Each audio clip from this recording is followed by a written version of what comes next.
Hey everybody, what's up? God bless you. So I just want to address the title of my channel, which is I Am Tired of Church. Some of you might be getting to that point where you're tired of church, you're tired of the system, or maybe you already left church, you don't know what to do. If you're there, I kind of warn you, once you leave the church system, it is not easy if you don't fully trust God, because the church system kind of fosters a dependent on the church system, and it forces a dependent on yourself. So you go to church, you're taking action. You go to Bible study, you're taking action. You're doing a lot of things on your own, and since you're doing it out of your own strength, you feel like if you're doing something for your salvation, for your relationship. Once you leave, it's not easy if you still depend on yourself. And there's phases you go through. Don't think I just leave church and that's it, I'm good. Now, first, if you do leave church, try not to leave on bad terms. Like, oh, I left because the pastor committed adultery or they were stealing. You know, all you have to do is find a different church, a church that maybe they're not doing that. But if you're leaving church, you have to first differentiate whether you're leaving the faith or you're leaving the church system. And if you look at many of the prophets of old, they were not church goers per se, as far as we know. Maybe they did, I don't know. But a lot of the times, they were the outcast. They were loners. And once you leave the church system, when you wake up on that Sunday morning and you don't do nothing, and then the second Sunday, you don't do nothing, you start doubting. Why? Because you're so used to doing something. If you don't depend on Christ and his complete work on the cross, you will continue to doubt. It'll be difficult for you. You might fall away from the church and even start becoming not believing in God. That happens because you depended, you equated God with the church. So you left church, you feel like you're leaving God. But although you are faithful, God cannot be unfaithful. God cannot forsake you. See, although you might be that one sheep who got lost, Christ will leave the 99 to go find you. And when he does, he doesn't beg you to come. He grabs you, puts you on his shoulder and says, I got you. I got your back. It's not easy to completely trust in Christ 100%. And many times you might leave for a year and a half, 2 years.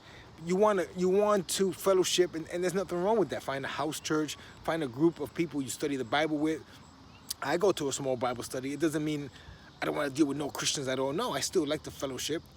At work, there are other believers, and we bring up the conversation of faith. I actually bring it up because I like talking about that. I like fellowshipping and sharpening each other. Because too many times, one time I worked with a person who was a leader at a church, and I knew he was a leader at his church. And one day I asked, I said, why is it that we work here, we've been together for 2 or 3 years, yet we never talk about Christ? It was awkward because with him I didn't, although many other people I did.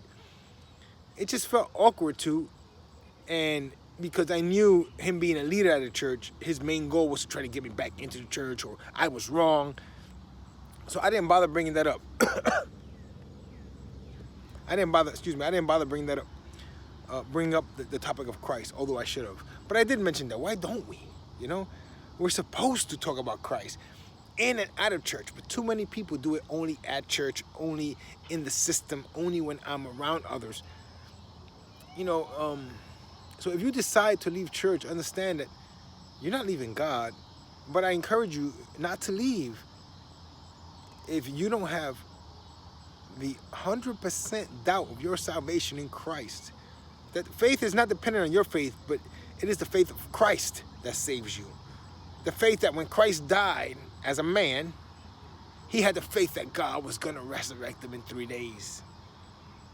That's the faith that Christ had, and that's the faith that saves you. His faith is his saving faith that saves you, not your faith. my faith is futile. You know how many times I doubt God? Many times. My future, my kids' future, my family, you know, I doubt. I'm sure you do too. But it is Christ, his faith, that saves us. But I do encourage you, if you feel like you can't handle it, stay in church, stay with a group. You know, don't quit church thinking you're quitting God. It's two different things, you know. So I wanted to make this video real quick. I didn't want to make it even this long. I hate making videos this long, you know, because most people don't stay in the video this long. Anyway, I hope you did. If you do like, if you don't like it, don't like. If you like it, share, subscribe. If not, don't share, don't subscribe. It doesn't really matter to me. I'm doing this video as I've learned by faith that if one person needs to hit this video, then you're the person I made this video for. I'm not looking for 1,000 million subscribers. I don't care. If I made this video for one person, I made it for you. That no matter what, you can never forget that what Jesus Christ did was enough. Now look at this background. I'm on a little trip with my son, and this is the lake. It's beautiful, beautiful. God's creation. Anyway, my friends, I pray God can bless you, your family, and don't ever forget that what Jesus Christ did is enough for you, for me, and for everybody. God bless you.